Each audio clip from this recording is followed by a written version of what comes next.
The sharp, stinging sound of skin hitting skin echoed through the dining room, cutting through the soft, cheerful melody of jingle bells playing from the expensive living room speakers. My head snapped to the side with a violent jerk. Before my brain could even process the physical shock, the second slap landed on my cheekbone, and then a third, brutal strike followed immediately.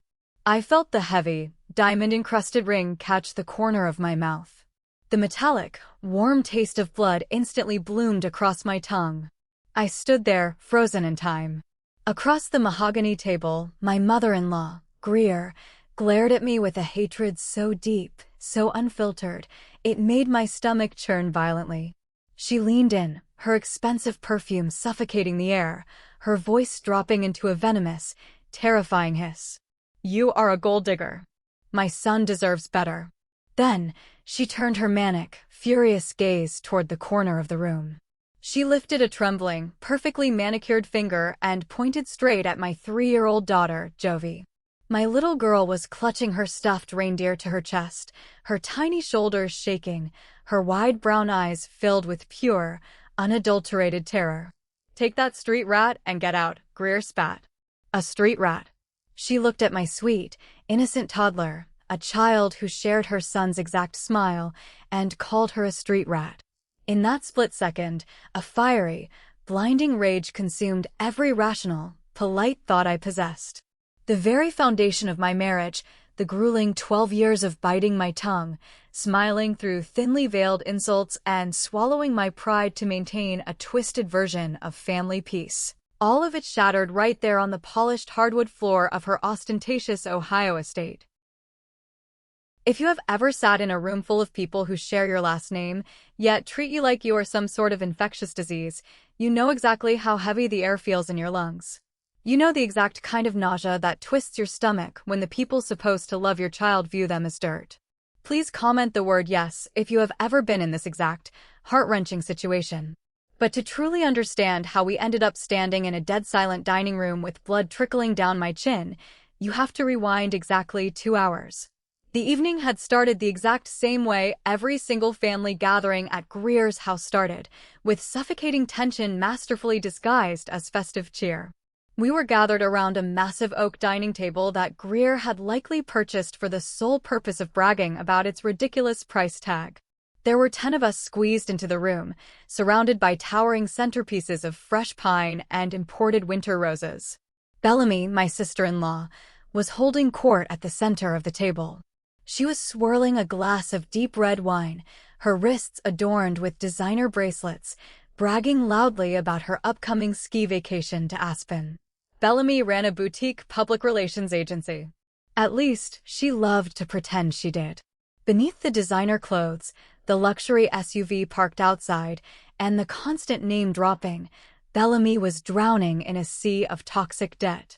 But in this house, the illusion of wealth was far more important than actual reality, and Bellamy was the undisputed golden child. I sat quietly near the end of the table, carefully cutting a piece of honey-glazed ham for Jovi. I was wearing a simple, comfortable beige sweater. I was the invisible, inconvenient daughter-in-law. By day, I managed a massive regional supply chain for a commercial heating and cooling company.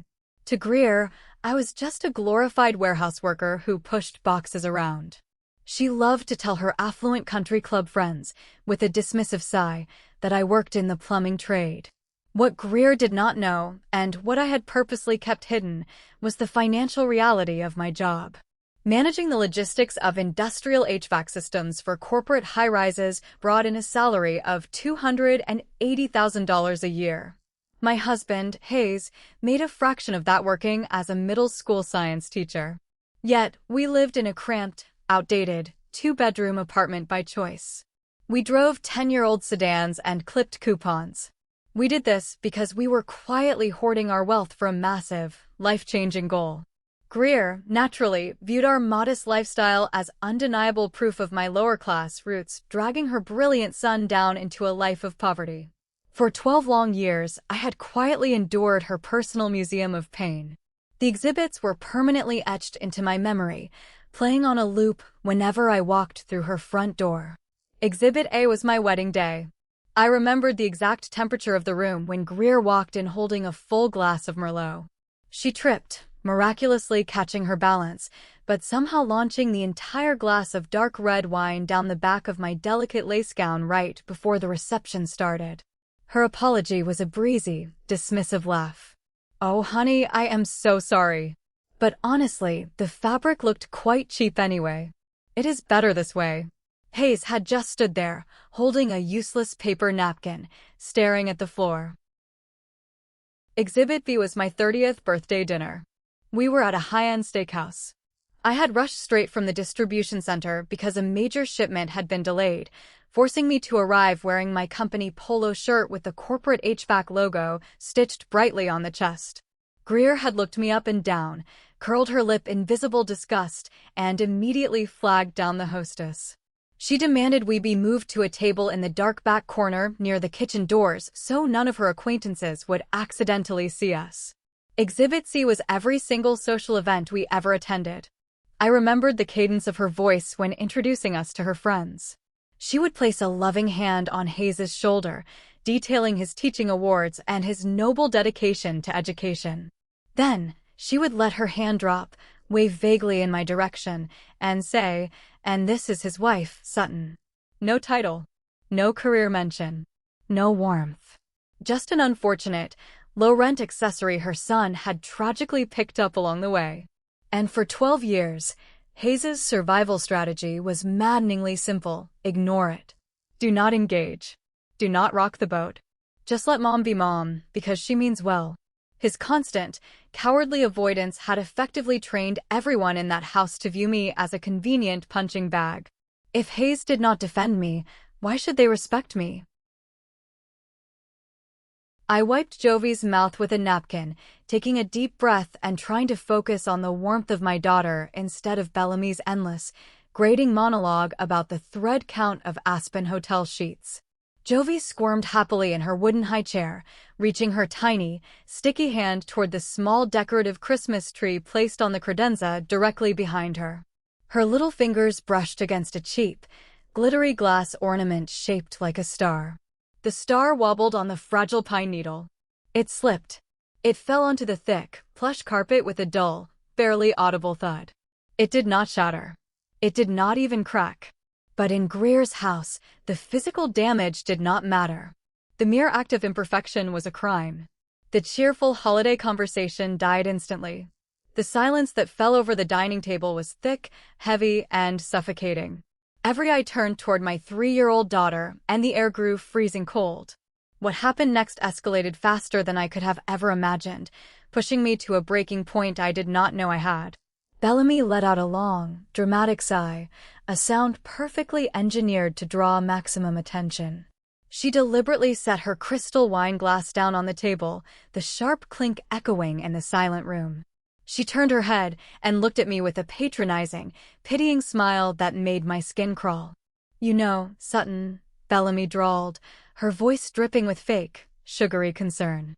"If you actually spent some time teaching your kid basic manners instead of working in that dusty warehouse all day, Mother would not have to sit here worrying about her beautiful home being destroyed by a toddler." The air in the room went entirely dead. I looked at the unbroken, cheap plastic star sitting harmlessly on the rug, then slowly lifted my gaze to meet Bellamy's eyes. "She is 3 years old, Bellamy," I said, keeping my voice dangerously calm and level. She dropped a piece of plastic on a rug. "The house is not destroyed. She is fine." "It is about fundamental respect," Bellamy countered, crossing her arms over her expensive silk blouse and lifting her chin. "But I guess we really cannot expect you to understand how to raise a child with proper etiquette, given the kind of background you come from. You just do not know any better." That was the exact moment it happened. The quiet, polite, enduring wife inside my chest died a very quick, very permanent death. I did not look at Hayes for help. I did not lower my eyes. I leaned forward, resting my forearms on the heavy oak table, staring directly into Bellamy's arrogant face. "If we are going to sit here and talk about respect, Bellamy," I said, my voice carrying clearly and sharply across the room, "maybe we should talk about the fact that you have not paid for a single Christmas gift sitting under that tree in the living room. You borrowed $2,000 from Hayes last month just to keep your luxury leased car from being repossessed by the dealership. So please, do me a massive favor and do not lecture me about raising my daughter when you are 32 years old, drowning in debt, and still begging your parents for an allowance just to keep up appearances." The color instantly drained from Bellamy's face, leaving her looking pale and sickly. Her jaw dropped. She opened her mouth to speak, but no sound came out. She looked frantically toward her mother for backup. "How dare you?" The screech came from the head of the table. Greer was on her feet. Her chair scraped violently against the floor. Her face was flushed a dark, angry purple, the veins in her neck standing out. She marched around the perimeter of the table, her heels clicking aggressively against the hardwood, until she stopped directly in front of my chair, towering over me. "You disrespectful, ungrateful little wretch," Greer hissed, her chest heaving with fury. I stood up, refusing to let her look down on me. "I am just telling the truth, Greer," I said, holding my ground. "She insulted my parenting and my background." I responded with facts. "You have poisoned this family since the very day Hayes dragged you into this house." Greer screamed, losing whatever tiny shred of aristocratic composure she had left. That was when she swung her arm. The first slap caught me entirely off guard, snapping my head to the side with a sickening crack. The second slap followed immediately, stinging my cheekbone and making my vision blur. The third slap was the hardest, her heavy ring catching the corner of my mouth, tearing the delicate skin. "You are a gold digger. My son deserves better." She spat, her face mere inches from mine. And then came the words that broke the universe. She pointed a shaking finger at Jovi, who was now sobbing hysterically, terrified by the yelling and the violence. "Take that, street rat, and get out." Time stopped moving. The world narrowed down to the copper taste of blood in my mouth and the sound of my daughter crying. I slowly turned my head to look at Hayes. For 12 years, I knew exactly what he would do in a moment like this. I expected him to look down at his plate. I expected him to mumble something about calming down, to ask me to apologize to his mother for upsetting her, to smooth over the rough edges of her abuse like he always did. But Hayes was not looking at me, and he was not looking at his plate. He was staring at Jovi's terrified, tear-streaked face. Something deep inside my husband finally snapped. The invisible chains of his lifelong conditioning seemed to break all at once. He stood up with so much force his heavy wooden chair crashed backward onto the floor. He did not say a single word to his mother. He did not ask for permission. He walked swiftly around the table, scooped a sobbing Jovi tightly into his arms, and grabbed my hand with a grip so firm it almost hurt. "Let's go," he said. His voice was not a plea. It was a low, terrifying rumble that I had never heard from him before. Greer stepped back, her eyes wide with genuine shock. Her control was slipping, and she knew it. "Hayes, do not be ridiculous. Sit down right now." He did not look back. He pulled me toward the front door, his strides long and determined. We grabbed our winter coats in absolute silence. Nobody sitting at the table moved a muscle. Nobody followed us into the hallway. Nobody tried to stop us or apologize. The freezing Ohio night air hit my burning cheek as we stepped out into the dark driveway. I stood by the car, my hands shaking uncontrollably, fumbling with the buckles as I strapped a crying Jovi into her car seat. I wiped the blood from my torn lip with the back of my hand, staring at the dark red stain on my skin. We got into our old sedan. Hayes gripped the steering wheel, his knuckles stark white under the glow of the dashboard lights. He put the car in reverse and backed out of the driveway without a backward glance. He did not turn on the radio. The silence inside the car was heavy, thick with things unsaid, thick with the realization that a bridge had just been burned to ash. Halfway home, the silence was shattered. Hayes' cell phone lit up brightly in the cup holder. The caller ID showed it was his father, Alden. Hayes stared at the screen for a moment, his jaw tight, before reaching down and putting the call on speaker. "Dad," Hayes said, his voice flat and devoid of emotion. There was a long, heavy pause on the other end of the line.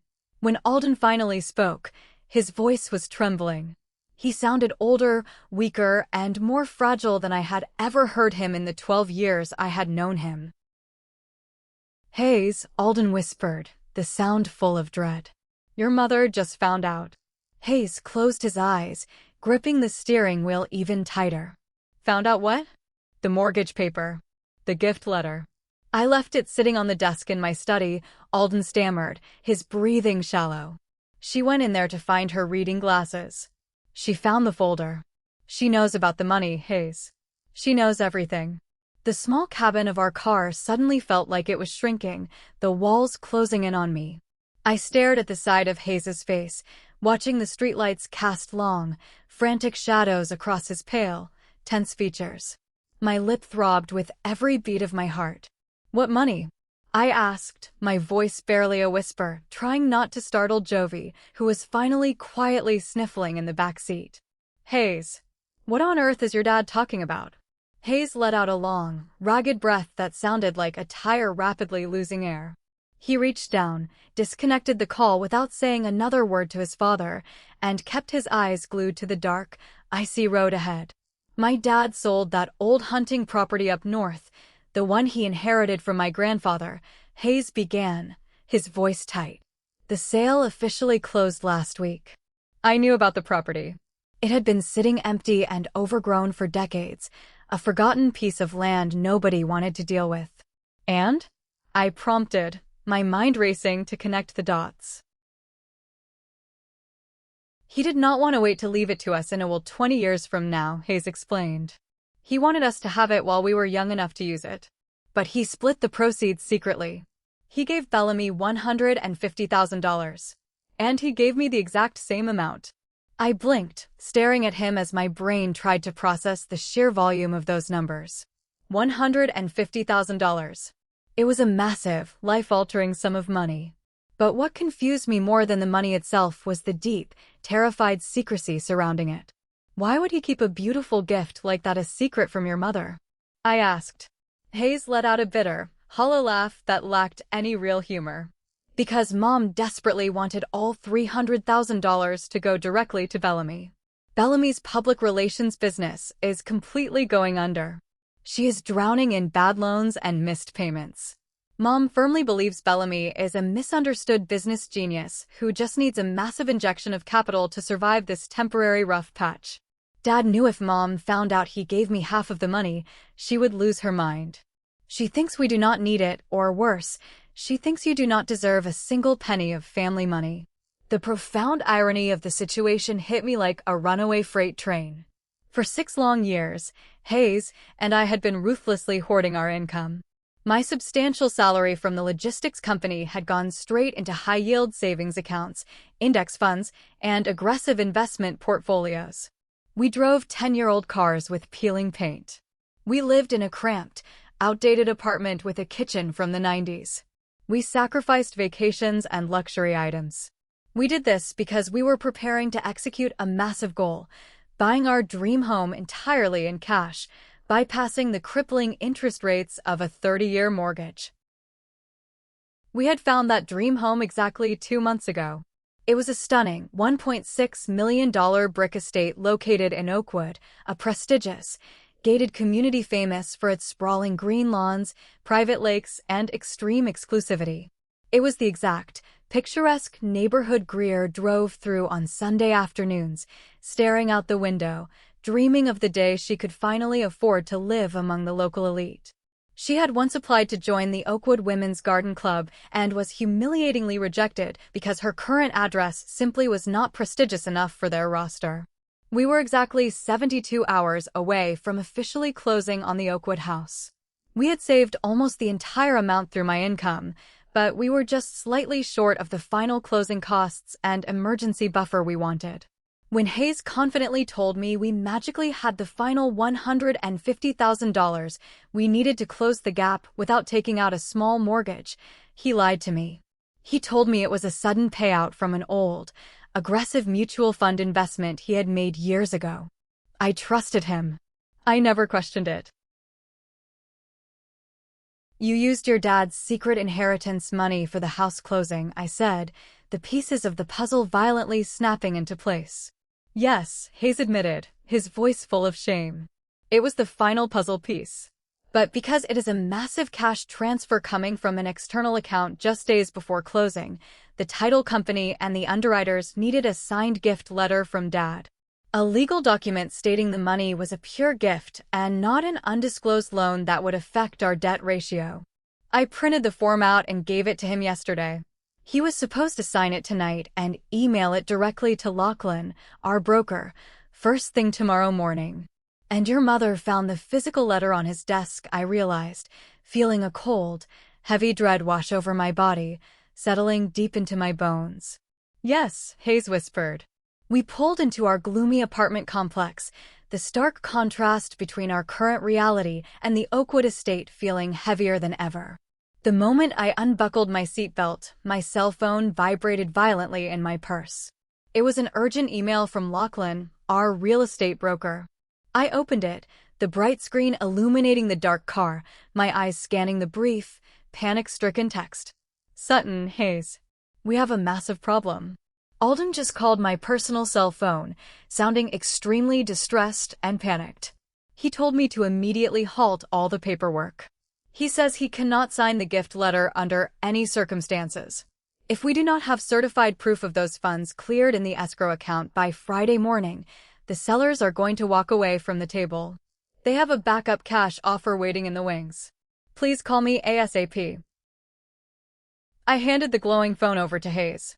He read the email, his face crumbling into despair as he realized the magnitude of what was happening. She is making him cancel the transfer, Hayes said, his voice breaking. She is terrorizing him into taking the money back to punish us. My cheeks still throbbed fiercely from where Greer had struck me. I ignored him, stepped out of the cold car, and unbuckled a sleepy Jovi, carrying her upstairs to our apartment. I laid her gently in her bed, pulling her favorite blanket up to her chin. Then I walked into the tiny, windowless bathroom, flipped on the harsh, buzzing fluorescent light, and stared at my reflection in the stained mirror. There was a dark, ugly purple bruise forming near my jawline. The small cut on my lip was swollen and crusted with dried blood. I had endured 12 years of calculated emotional abuse, 12 years of being treated like a peasant allowed to eat scraps from the royal table.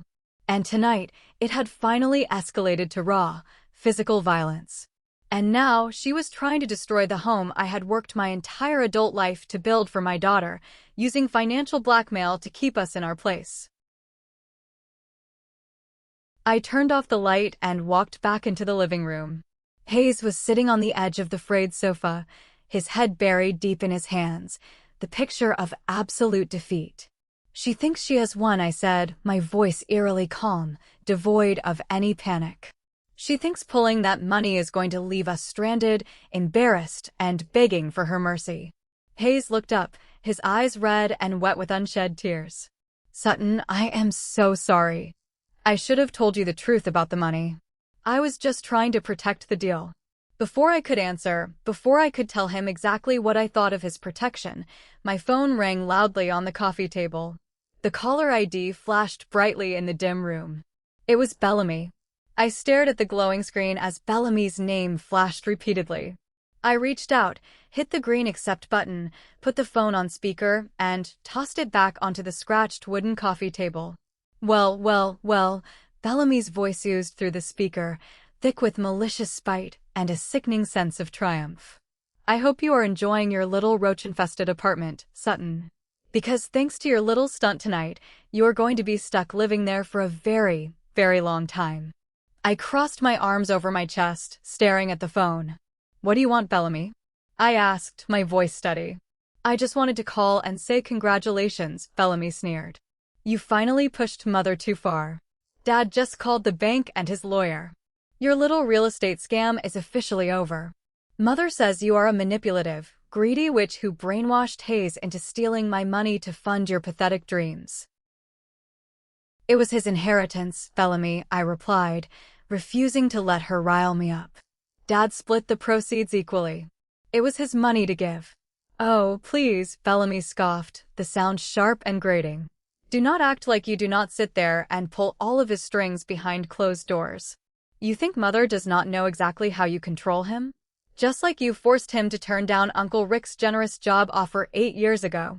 Mother knows you made him do that, so he would not work closely with our family and realize how toxic you are. I frowned, my brow furrowing in deep, genuine confusion. Uncle Rick owned a large, local commercial construction firm.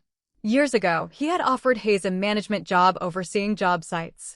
It meant 80-hour work weeks, constant travel, and dealing with an uncle who was a notoriously toxic, abusive boss.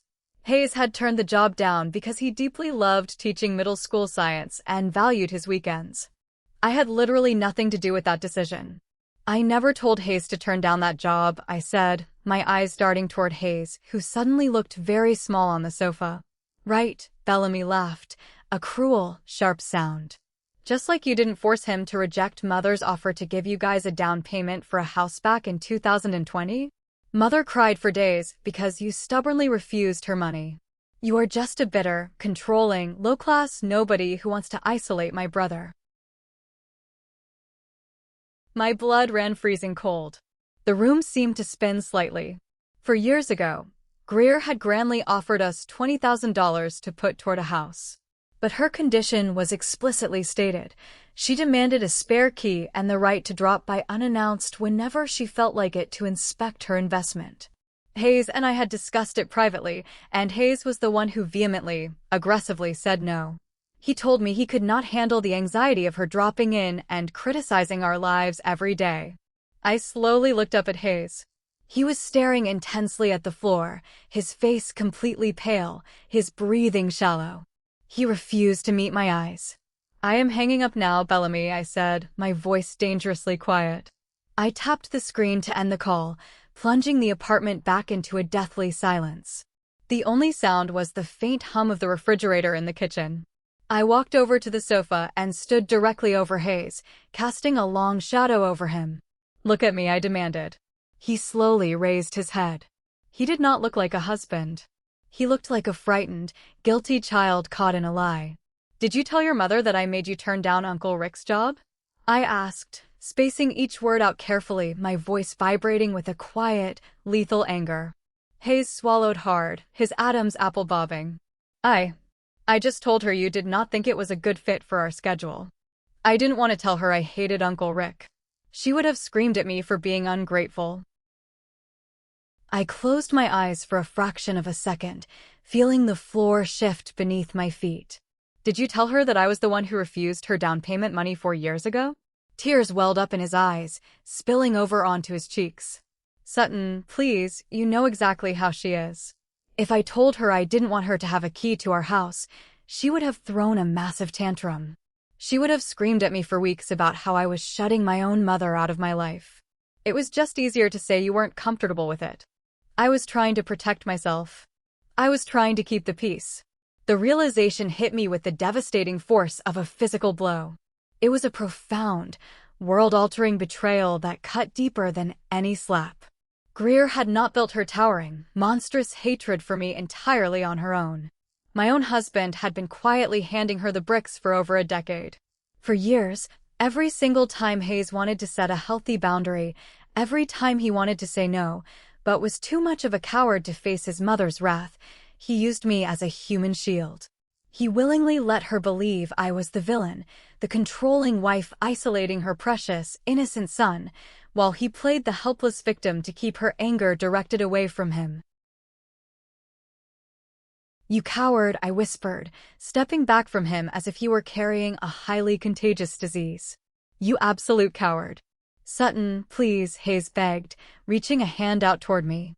I thought I was keeping the peace. I didn't know it would ever get this bad. I thought she would just grumble and move on. She hit me tonight, Hayes. I yelled, no longer caring about keeping my voice down. She struck me in the face 3 times. She called our 3-year-old daughter a street rat. And you sit there and tell me you fed her hatred for 8 years just so you wouldn't have to deal with her tantrums? You built this monster.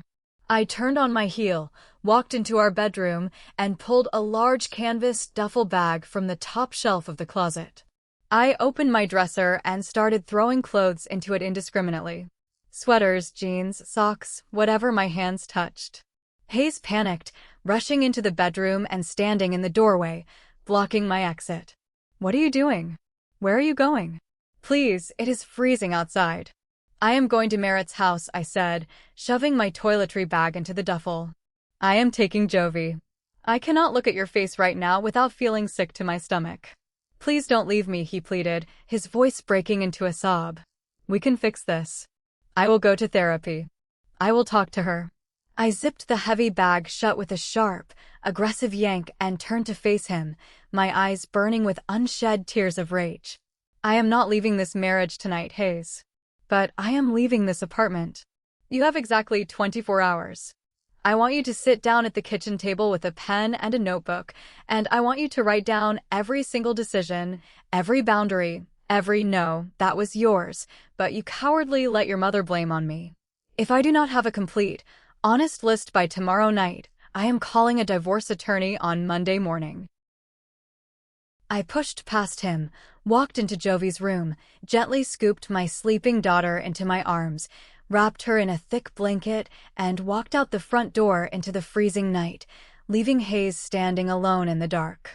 My best friend, Merritt, lived 20 minutes across town in a cozy, quiet neighborhood.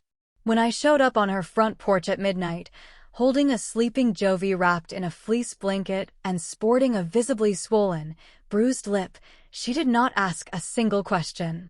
She took one look at my face, unlocked the door, took Jovi from my arms to lay her in the guest room bed, and walked straight into the kitchen to brew a pot of extremely strong coffee. I sat at her kitchen island, staring blankly at the granite countertop, the house entirely quiet except for the low hum of the refrigerator. I did not cry. Crying was a luxury for people who had run out of options and had nothing left to do but mourn.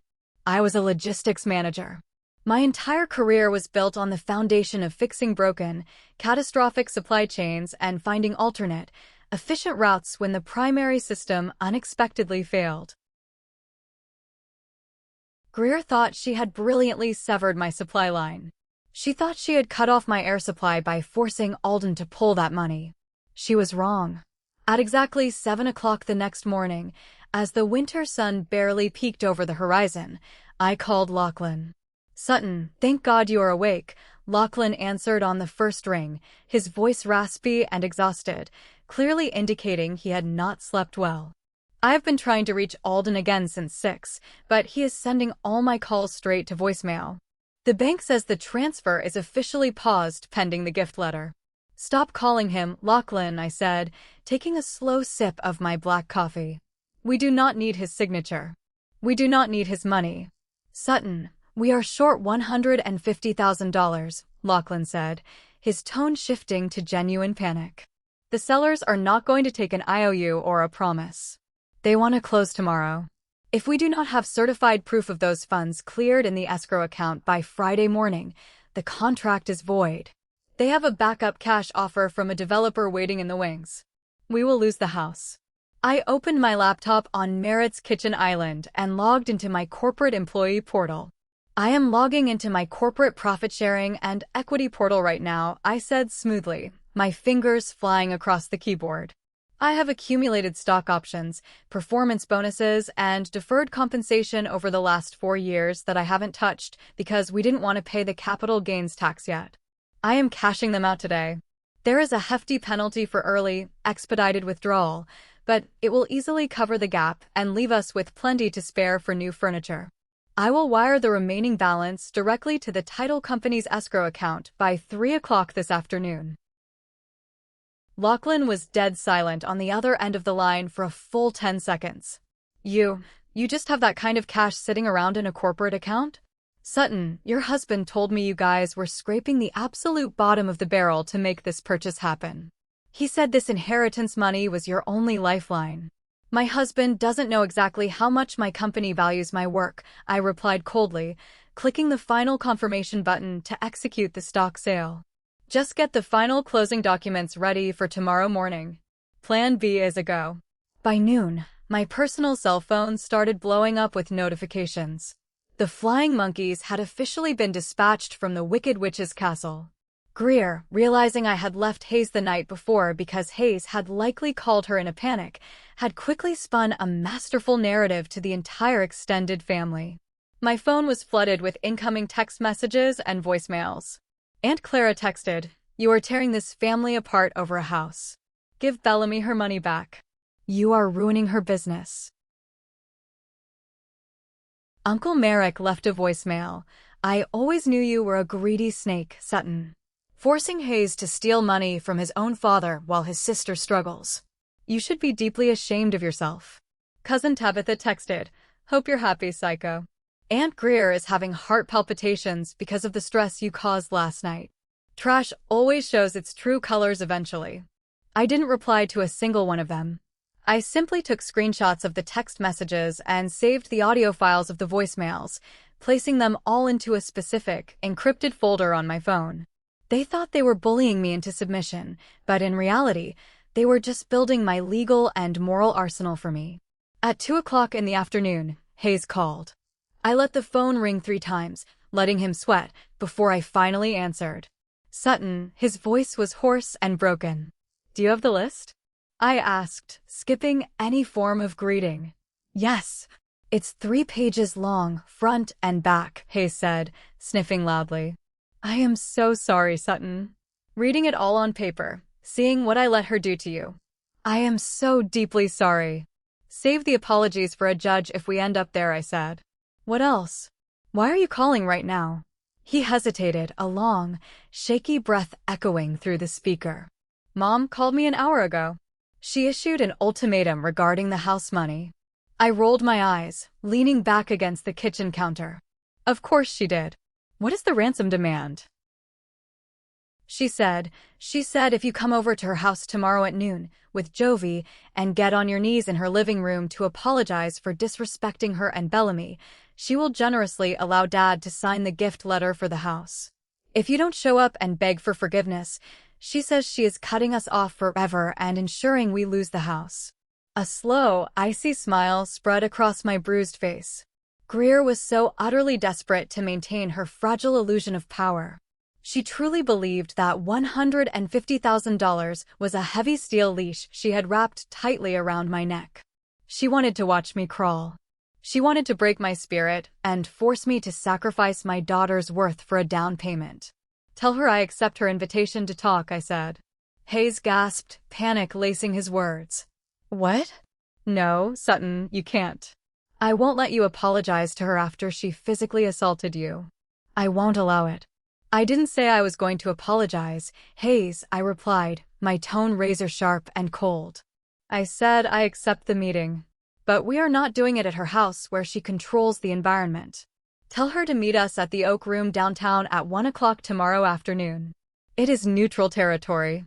And Jovi will absolutely not be there. Tell her if she wants to talk about the money and the future of this family, she meets me there, or the deal is off permanently." "Okay," Hayes whispered, sounding terrified of what I was planning. "Sutton, I love you. Write a better list, Hayes," I said, and promptly hung up the phone. I looked back down at the wire transfer confirmation glowing on my laptop screen. $150,000 had just successfully cleared into the title company's escrow account. The Oakwood house was fully funded, locked, and secured. Greer thought she was walking into a meeting tomorrow to gloat and accept a peasant's pathetic surrender. She had no idea she was walking straight into her own execution.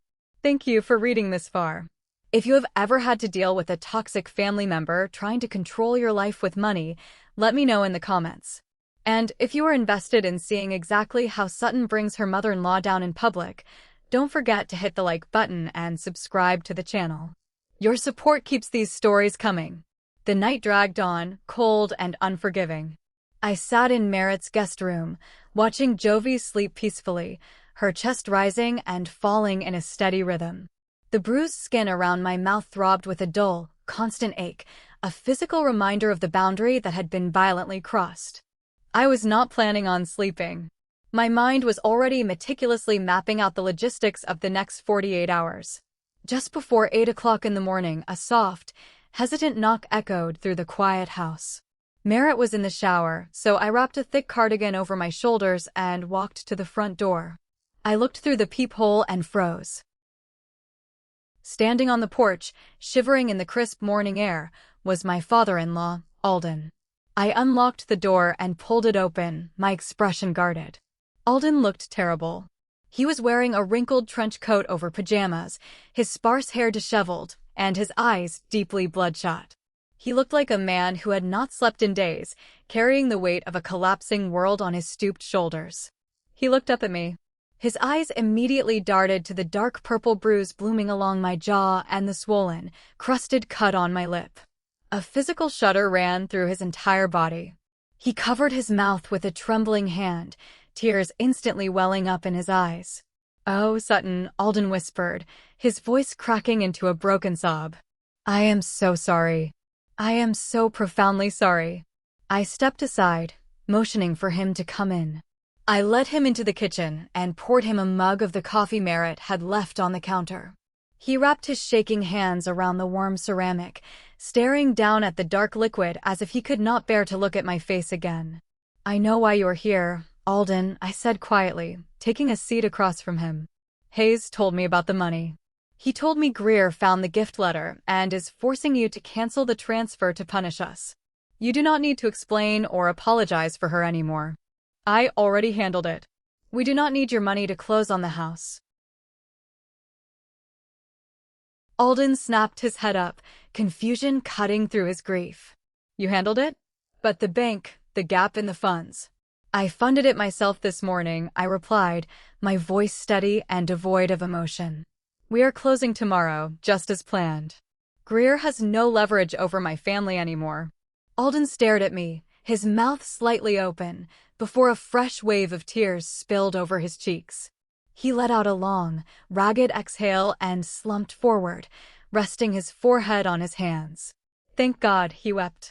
"Thank God you do not need it. Because, Sutton, I didn't stop the transfer just because Greer yelled at me." I frowned, leaning forward. "What do you mean?" Alden reached into the inner pocket of his wrinkled trench coat and pulled out a thick, manila folder. He slid it slowly across the granite island toward me. His hands were shaking so violently that the folder rattled against the stone. "Greer finding the gift letter was a nightmare," Alden began, his voice thick with shame. "She screamed at me for hours. She called me a traitor. She demanded I call the bank and stop the wire transfer. But when I logged into my primary financial portal this morning to check the routing numbers, I found something else. Something much, much worse." I opened the folder. Inside were stacks of bank statements, loan origination documents, and legal notices printed on thick paper. I scanned the first page, my eyes widening as I processed the numbers and the names listed. Bellamy's public relations business did not just hit a rough patch, Sutton, Alden whispered, staring at the wall behind me. "She is hundreds of thousands of dollars in debt. She has defaulted on 3 separate business loans. And last month, she was desperate to secure a new line of credit to keep her creditors at bay." I looked at a specific notarized document near the back of the stack. It was a collateral agreement. It bore Alden's name and what looked exactly like his signature. "She forged my signature," Alden choked out, burying his face in his hands. "Bellamy forged my name and used my primary residence, the house Greer and I live in, as collateral to secure a massive, high-interest business loan. She committed fraud." The pieces fell into place with a sickening thud. If Alden signed the gift letter for Hayes, transferring $150,000 in cash, it would trigger a routine financial audit by his own bank to verify his liquidity. That audit would immediately expose the fraudulent lien Bellamy had secretly placed on his property. "If I signed that letter for you and Hayes today, the bank would uncover the fraud by tomorrow," Alden explained, his voice hollow. "Bellamy would face criminal charges. She could go to federal prison. Greer does not know about the forgery yet. She only knows about the gift letter to Hayes. If I tell Greer that Bellamy stole from us and risked our home, it will destroy her." I stared at the forged signature on the paper. The golden child, the woman who had sneered at my upbringing and called me classless, was a desperate criminal who had stolen her own father's security. Alden looked at me, his eyes pleading. "For 40 years, I have been a coward. I let Greer run over me. I let her run over Hayes. I watched her treat you like dirt, and I stayed silent because it was easier than fighting her. I thought keeping the peace was the right thing to do. But looking at your bruised face, looking at what my silence has allowed to happen, I realize I have just been enabling a monster. I slowly closed the manila folder and rested my hand on top of it. Alden, I said, my voice gentle but firm. You do not need to sign the gift letter for us. We are fine. But you need to keep this money. You are going to need every single penny of it to hire a ruthless divorce attorney. Alden blinked, the reality of my words sinking in.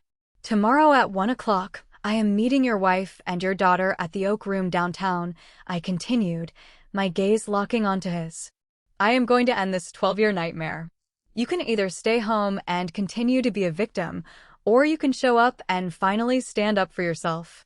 Alden looked at the folder under my hand, then at the bruise on my face. He nodded slowly, his jaw hardening with a resolve I had never seen in him before. I will be there, he said. The Oak Room was the kind of restaurant Greer considered to be the pinnacle of sophisticated dining. It featured dark mahogany-paneled walls, plush leather booths, and an atmosphere so quiet you could hear the ice clinking in the crystal glasses from across the room. It was neutral, public territory. A place where Greer would be forced to keep her voice down to avoid the one thing she feared more than anything else, public humiliation. I arrived at exactly 1 o'clock. Hayes was already waiting for me in the lobby. He looked physically ill, his skin pale and his eyes darting nervously. Jovi was safely back at Merritt's house, blissfully unaware of the war that was about to take place. Hayes reached for my hand, but I subtly pulled away. Not yet, I murmured. You have a lot of work to do today before you get to hold my hand. He swallowed hard and nodded, clutching a folded stack of papers tightly in his left hand. The 3-page list I had demanded. We walked into the private dining alcove I had reserved. Greer, Bellamy, and Uncle Merrick were already seated at the large round table. Greer wore a pristine white cashmere sweater, looking every bit the affluent matriarch. Bellamy was busy checking her reflection in her phone screen, while Merrick glared at us with undisguised contempt. Nobody stood up to greet us. The waiter poured water into our glasses and quickly retreated, sensing the toxic radiation emanating from the table. Let us get this over with, Greer said smoothly, picking up her linen napkin and draping it over her lap.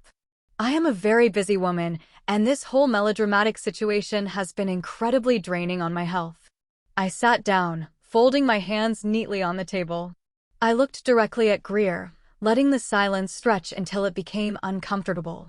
My bruised lip was impossible to ignore in the bright overhead lighting, but none of them acknowledged it. I am waiting, Greer said, raising a perfectly arched eyebrow. Hayes told me you wanted this meeting so we could discuss the future of this family. I assume you are here to offer a sincere apology for your erratic, disrespectful behavior on Christmas Eve. I didn't say a word. I simply turned my head and looked at Hayes. Hayes took a deep, trembling breath. He placed his hands flat on the table, the 3 pages of notebook paper resting under his palms. Mom, he began, his voice shaking slightly before he cleared his throat and tried again, louder this time. Mom, Sutton is not here to apologize to you. Greer's eyes narrowed dangerously. Excuse me? Then why are we wasting our time in this restaurant? We are here because I need to tell you the truth, Hayes said, his voice gaining a fraction of strength. He picked up the first page of his list. For 12 years, I have been a coward. I have let you treat my wife like a second-class citizen because I was too terrified of your anger to stand up to you. Uncle Merrick scoffed loudly, rolling his eyes. Oh, for heaven's sake, Hayes. Stop acting like a whipped dog. She is clearly feeding you these lines. I am not feeding him anything, Merrick, I said, my voice cutting through the air like a knife. Keep your mouth shut and listen. Merrick bristled, but the sheer coldness in my tone made him snap his jaw shut. Hayes looked down at his handwritten list. 8 years ago, when Uncle Rick offered me that management job, I turned it down, Hayes read, refusing to look up at his mother. Sutton did not make me do it. I hated Uncle Rick. I knew he was abusive to his staff, and I wanted nothing to do with him. I told you Sutton didn't like the hours because I didn't want to deal with you yelling at me for rejecting family. Greer frowned, her composure slipping slightly. That is ridiculous, Hayes. You are just saying this now to protect her. No, Mom. It is the truth, Hayes insisted, turning to the next point on his paper. For years ago, when you offered us $20,000 for a down payment, I was the one who said no. Sutton was willing to accept it. I refused because you demanded a spare key. I knew you would use that key to show up unannounced and criticize our home every single day. I told you Sutton wasn't comfortable with it because I was too weak to tell you I needed boundaries from you. Bellamy let out a sharp, mocking laugh. Wow, Hayes, you really are desperate for that inheritance money, aren't you? You are willing to rewrite history and throw Mother under the bus just to get Dad to sign that gift letter. Hayes ignored her, his eyes locking onto Greer's face. Every time we missed a Sunday dinner, it was because I wanted to stay home. Every time we didn't invite you on vacation, it was because I wanted peace. I used Sutton as a shield. I let you hate her so you wouldn't be disappointed in me. And, because of my cowardice, you thought you had the right to put your hands on my wife. Greer's face had turned a mottled shade of red. She slammed her hand flat against the table. Enough. I am tired of being made into a monster just because Sutton is overly sensitive about her trashy background. I lost my temper on Christmas, yes. I shouldn't have slapped her. But she provoked Bellamy in my home. She pointed a furious finger at me. And this ridiculous, dramatic accusation that I called my own granddaughter a street rat needs to stop right now. I never said that. Sutton is lying to manipulate you, Hayes. You looked directly at Jovi, I said, my voice dangerously soft. And you told me to take that street rat and get out. I did not. Greer shrieked, drawing the attention of a nearby table. You are a liar. You know what, it doesn't matter, Greer sneered, regaining her haughty posture and waving her hand dismissively. You can sit here and read all the fake lists you want. The reality is, you are only doing this because you are desperate. You want me to tell Alden to release that $150,000 so you can buy whatever slum house you are trying to move into. Well, it is not going to happen. You are not getting a single dime of my money. A heavy, deliberate silence fell over our section of the restaurant. I did not look angry. I did not look defeated. I reached for my glass of sparkling water, took a slow, elegant sip, and set it back down. That is truly fascinating, Greer, I said, a genuine smile finally touching my lips. Because we don't need your money. Greer let out a harsh, barking laugh, looking around the table as if inviting Bellamy and Merrick to join in on the joke. Oh, please. Spare me the false pride, Sutton. Hayes already told us the title company is demanding the gift letter. You are broke. You live in a 2-bedroom apartment that smells like old soup. You need that money, and you are not going to get it. Right on cue, the heavy mahogany doors of the private alcove swung open. Lachlan, my real estate broker, walked in. He was wearing a sharp navy suit, carrying a thick leather briefcase. He looked slightly uncomfortable interrupting a tense family dinner, but I had paid him a very handsome consulting fee to make a personal delivery today. Sutton, Hayes, Lachlan said, giving a polite nod to the rest of the bewildered table. I apologize for the intrusion, but you insisted these documents needed to be reviewed immediately. I gestured to the empty space on the table. Right here is fine, Lachlan. Lachlan unlatched his briefcase and pulled out a thick stack of legal documents bound in a blue folder. He set them gently on the table and slid them toward me. The escrow transfer is complete, he confirmed, his professional tone cutting through the tension. The funds have been fully verified. The deed has been recorded. You are officially clear to close tomorrow morning at 9. Thank you, Lachlan, I said, not taking my eyes off Greer. That will be all. Lachlan nodded, quickly exited the room, and pulled the door shut behind him. Greer stared at the blue folder on the table, her brow furrowing in deep confusion. What is this? What funds? Alden did not sign the release. I reached out and flipped the blue folder open, turning the documents so they faced Greer. I tapped my index finger against the bold, capitalized numbers on the settlement statement. You are right, Greer, I said smoothly. Alden did not sign the release. Because I told him not to. The $150,000 he was going to give Hayes was only going to cover 10% of the purchase price. The other 90%, $1.4 million, was transferred directly from my personal corporate equity accounts this morning. Greer's eyes darted down to the paper. She stared at the total cash to close line. Her mouth opened, but her vocal cords seemed to have paralyzed. I bought this house in cash, Greer, I continued, leaning in slightly, ensuring every word landed with devastating precision. I bought it with the money I earned from the logistics career you have spent 12 years calling a plumbing trade. Uncle Merrick leaned over, squinting at the document. He let out a low whistle. 1.6 million? In cash? Where the hell did you get that kind of money? From working, Merrick, I replied sharply. Something people in this family seem to have a severe allergy to. Bellamy rolled her eyes, crossing her arms defensively. So what? You saved up some money and bought a slightly nicer house in the suburbs. That doesn't make you better than us. It doesn't change where you came from. I smiled, sliding the second page of the document toward Bellamy. Look at the address, Bellamy. Bellamy leaned forward, her eyes scanning the property details. She froze. All the color instantly vanished from her face, leaving her looking like a porcelain doll. Number 8, Oakwood Estate Drive, Hayes read aloud, his voice steady and proud. Greer let out a sharp, involuntary gasp. She clutched the edge of the table, her knuckles turning white. No, she whispered, shaking her head in denial. That is impossible. That is Mayor Wellington Street. Yes, it is, I confirmed, watching the absolute horror dawn in her eyes. It is 3 doors down from the Wellington estate. The same neighborhood that rejected your application to the garden club because you live on the wrong side of the highway. Starting tomorrow, I will be attending their Sunday brunches. Greer looked like she had been physically struck.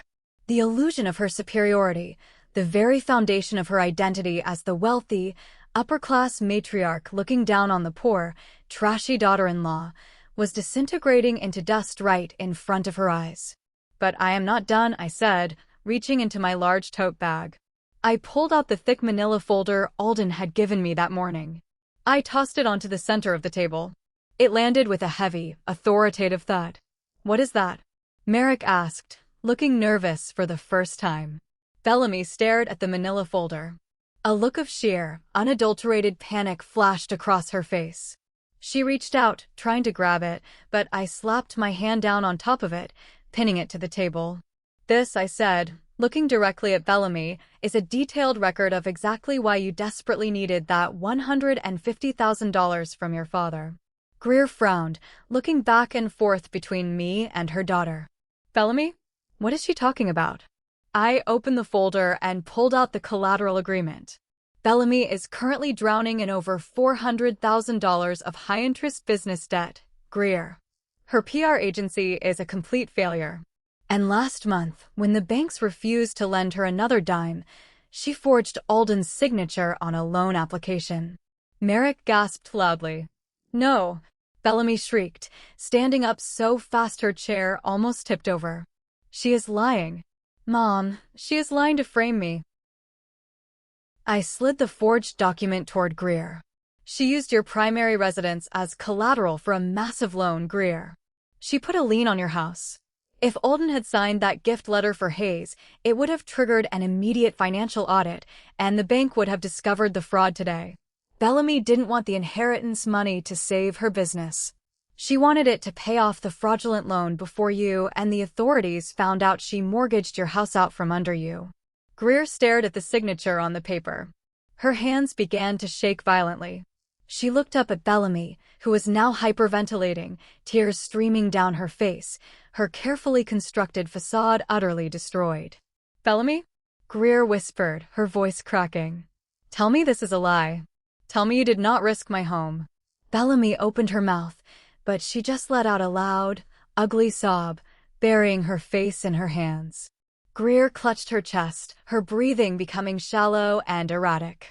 She looked at the forged document, then at the $1.6 million cash settlement statement bearing my name.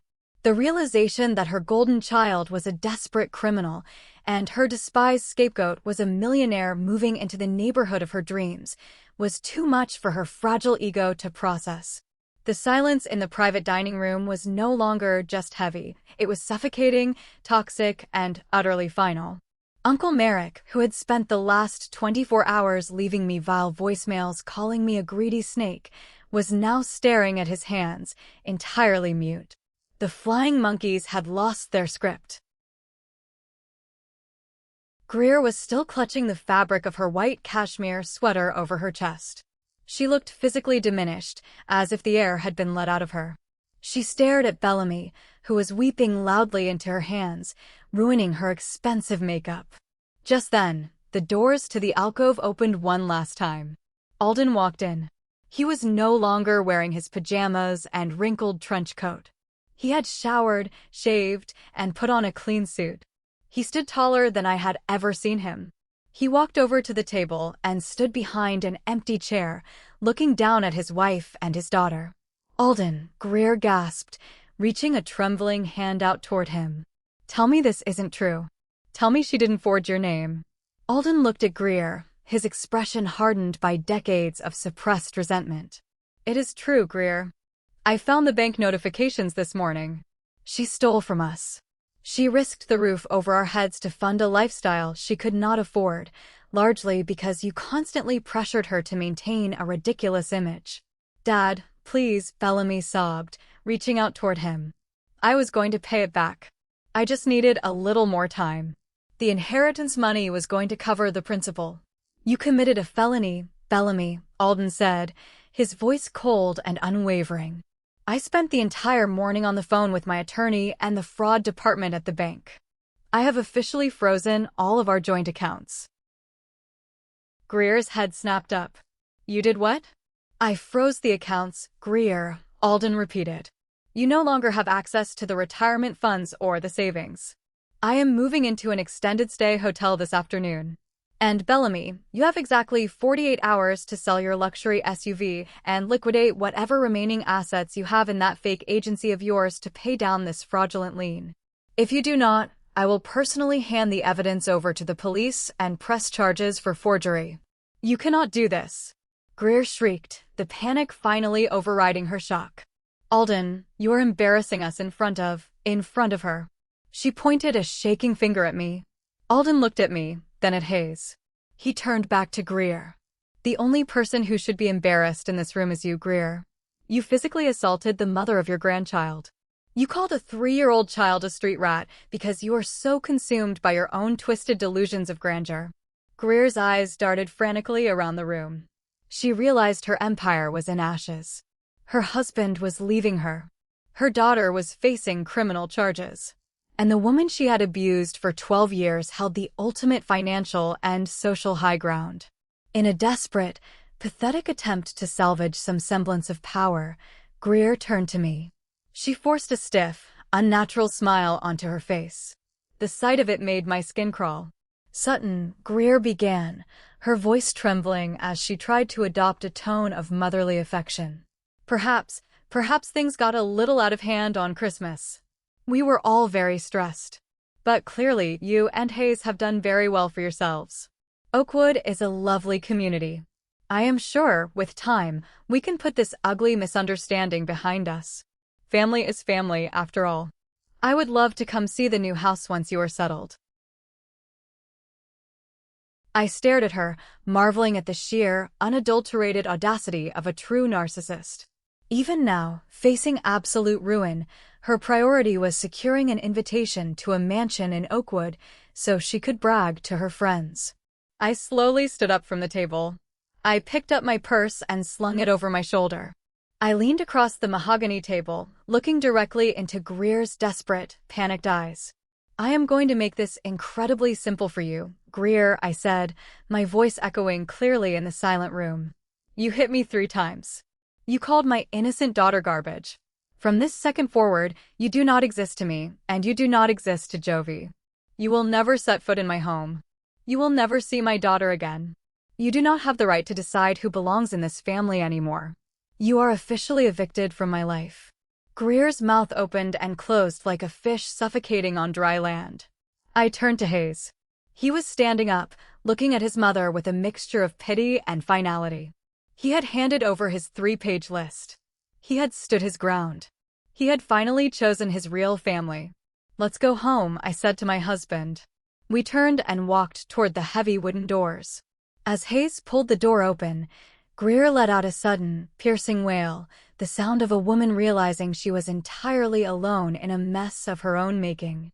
We did not look back. We walked out of the restaurant, leaving them to drown in the consequences of their own actions.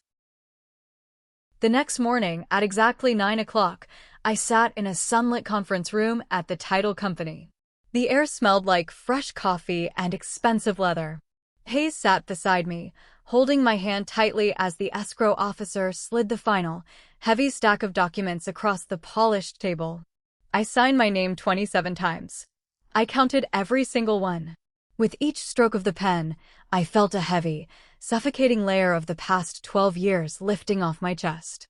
When the officer finally stamped the last page and handed us a large envelope containing the deed, Hayes let out a breath he looked like he had been holding for a decade. By lunchtime, we were pulling into the wide, sweeping driveway of number 8 Oakwood Estate Drive. The house was magnificent, 3 stories of classic red brick, surrounded by towering, ancient oak trees that cast beautiful, dappled shadows across the manicured lawn.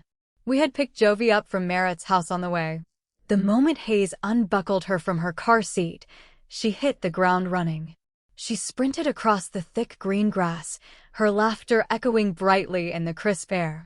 She ran straight to a massive oak tree in the front yard, threw her little arms around the thick trunk, and yelled, "My tree."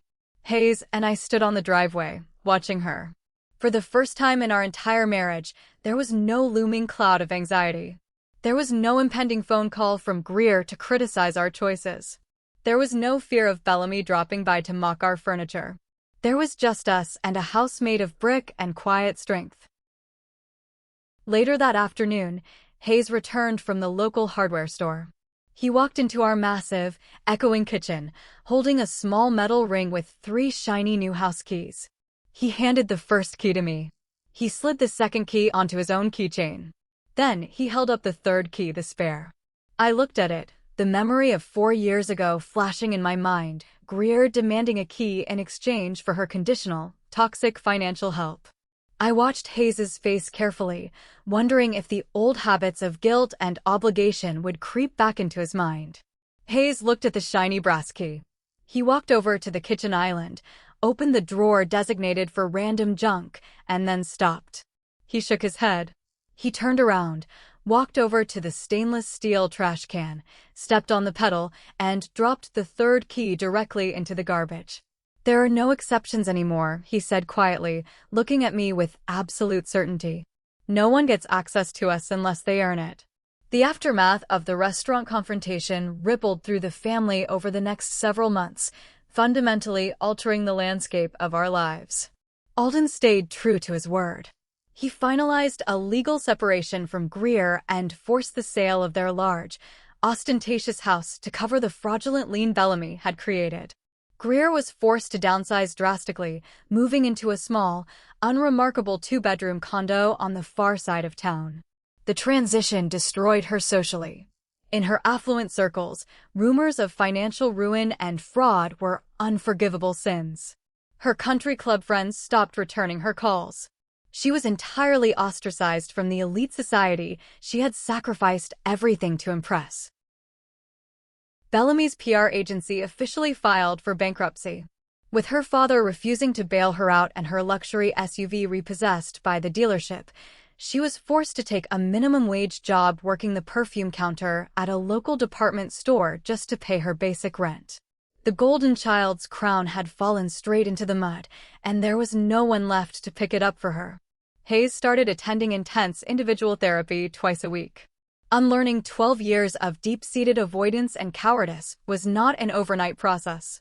There were days when he struggled with immense guilt, days when he wanted to call his mother just to check on her. But he didn't. He learned to sit with the discomfort of holding a boundary, recognizing that true peace required standing firm, even when it hurt. I finally unpacked the last of our boxes. As I arranged Jovi's books on the shelves in her massive new bedroom, I realized something profound. For years, I had confused endurance with maturity. I had genuinely believed that being a strong, resilient woman meant absorbing one more insult, swallowing one more slight, just to ensure a family dinner didn't become uncomfortable. I thought I was keeping the peace. But it wasn't peace. It was just fear, dressed up with better manners. True peace was not the absence of conflict.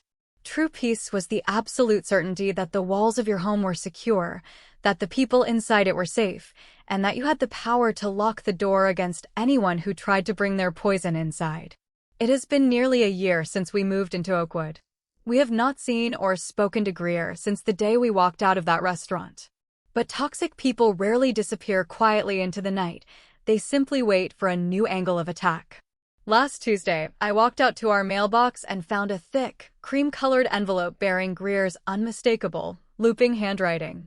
It was addressed directly to Hayes. I brought it inside and handed it to him without a word. He opened it at the kitchen island. It was a handwritten letter spanning 2 pages. Greer claimed that she had recently been diagnosed with early-stage thyroid cancer.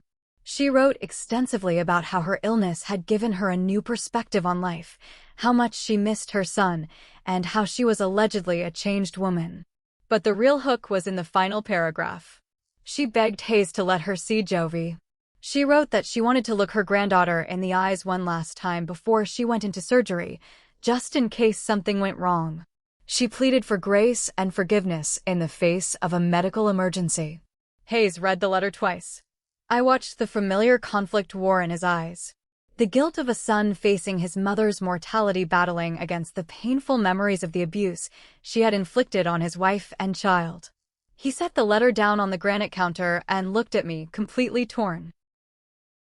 Cancer does not erase the fact that she called our daughter a street rat, Hayes whispered, his voice full of anguish. But if she is really sick, if she dies, and I didn't let her see Jovi, I don't know if I can live with that guilt. I did not tell him what to do.